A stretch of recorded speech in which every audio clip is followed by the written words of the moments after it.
The choices being made inside of Facebook are disastrous for our children, for our public safety, for our privacy, and for our democracy. I saw Facebook repeatedly encounter conflicts between its own profits and our safety. Facebook consistently resolved these conflicts in favor of its own profits. The result has been more division, more harm, more lies, more threats, and more combat. It is about Facebook choosing to grow at all costs, becoming an almost $1 trillion company by buying its profits with our safety. The company intentionally hides vital information from the public, from the US government, and from governments around the world. The documents I have provided to Congress prove that Facebook has repeatedly misled the public about what its own research reveals about the safety of children, the efficacy of its artificial intelligence systems, and its role in spreading divisive and extreme messages. Well, Frances Haugen is a data scientist and social media accountability advocate. She joins us now. Frances, it's a pleasure. And just so the audience knows, you got your MBA from Harvard University. You are a specialist in algorithmic product management. Okay, so exactly what is happening with these algorithms and Meta and YouTube and our kids? So Facebook will say over and over again, our algorithms are agnostic.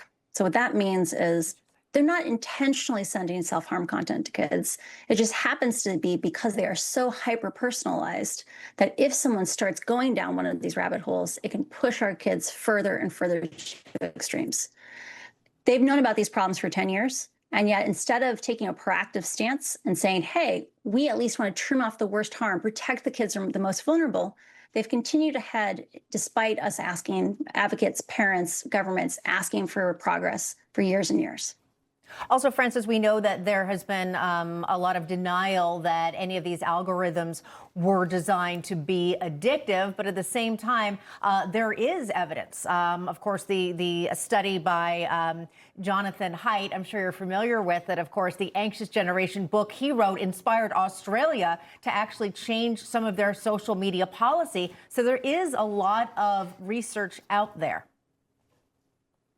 What's amazing about this court case is for the first time, we've been able to get millions of pages of documents from out behind the curtain. You know, these subpoenas really have changed the public conversation because it's not just studies like Jonathan Haidt's where he's looking in from the outside. We're able to read quotes from Facebook's own researchers where they talk about trade-offs that were made between the well-being of kids and the profits of Facebook. I'll give you an example. When they send your child a notification at 11 o'clock at night, the intention is to have them use that product more late at night. When they ask kids and said, what does this do to you? They say, it makes it harder for me to sleep when I'm getting these little pings. I feel like I have to respond. They ran experiments where they turned them off. The kids said, I can sleep better. I can focus more in school because I'm not getting them in the middle of the school day. And yet they didn't launch that. They didn't make the product safer because kids also used it a little tiny bit less. So, Frances, what do you think Mark Zuckerberg will say in his defense here? I know what you know, that what the arguments likely will be as you've been fighting this now for several years. You know, they've already come out with a lot of press comments where they say, you know, we have industry-leading best practices. Like, we do more than anyone else does to protect kids. But the thing that they're not telling you is, one, they have the most money to do that. But second, doesn't mean it's enough.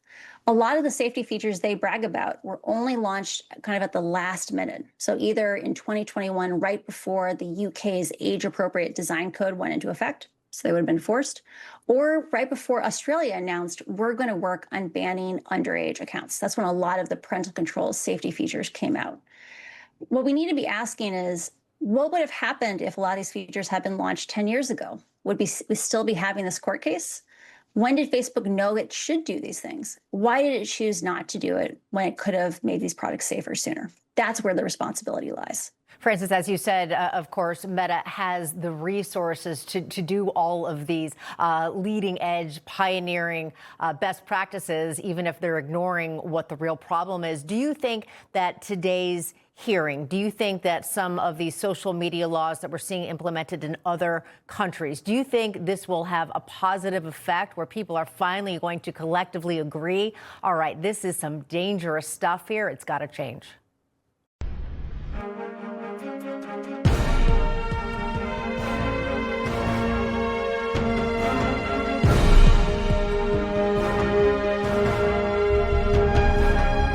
Bye.